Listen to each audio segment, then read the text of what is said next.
Hi, my name is Hayden, and for my night project, I'm doing how society mistreats and uses special needs people more as a prop rather than an actual person. And so no one else did this for their night project, but how you guys doing today?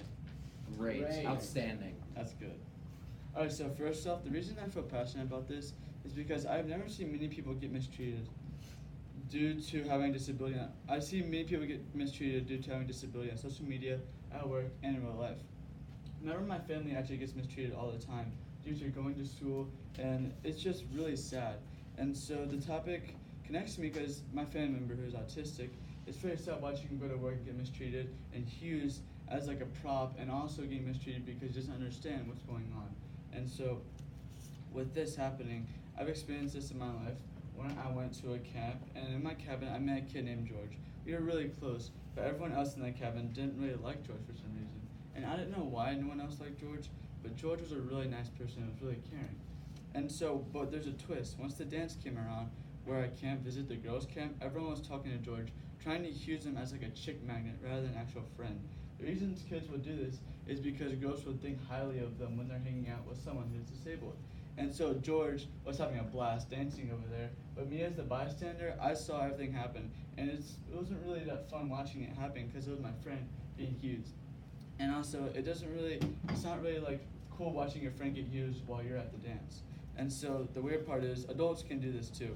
Even though adults are all grown up and matured, study shows that adults are more likely to do it than kids are, which is really astonishing to me. For example, a study shows that an adult who is running for an office position has a more chance of doing this and more chance of using an autistic kid or a special needs kid to help them boost their election. And also, it shows how it will show how they are a caring person, and it's very wrong in many ways. In addition, these kids don't even realize it, which shows how they can't stand up for themselves. According to Community Toolbox, special needs people were not designed features like granting people with normal abilities a form of clout. That lack of consideration can be extended to the ways people with disabilities can be treated when they seek employment, education, and services. And so simple ways you cannot use special needs people as a tool. You can easily just spend time with them and also interact with them as normal people. They put their pants on the same way as us, so that's why I think we should treat them as normal people. And so the first thing you can do is spend one-on-one time with them. When spending one-on-one time with them, research shows it helps build their self-esteem and also make them feel better about themselves and feel like they matter to someone. So in the future, they're able to talk good in like a good way and feel like highly of themselves. The next thing you can do is build a relationship between you and them. With building a relationship, you're able to bond with them and build a tighter connection, and they feel like they can look up to you, and they can also look to you when they need someone to lean on, which is really important with someone that has a disability. And also building trust it's really hard with a disabled person, but you can also build trust. And with trust, they can trust you when telling them their personal life, and you can trust them when telling them their personal life. And when you tell them like a secret or something, they'll think that they matter and that they are holding a secret for you. And also playing games with them, they love games.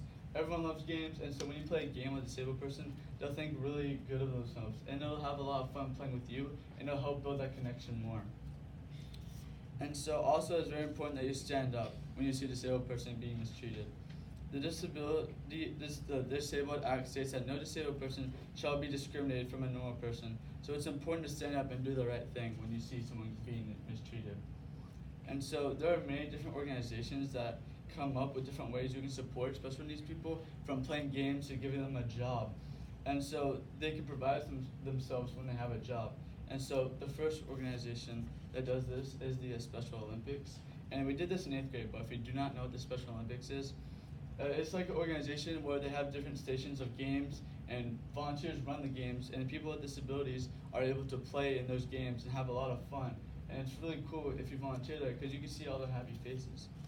The second organization is called the Community Toolbox. This organization helps with ensuring that disabled people are able to access stuff that they need to function, and also they help with us understanding what disabled people are going through.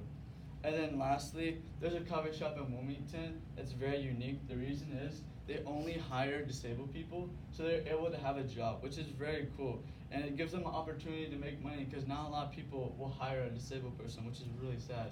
And so in conclusion, it's never good to use a person to show yourself off in the first place. Much rather a person with a disability.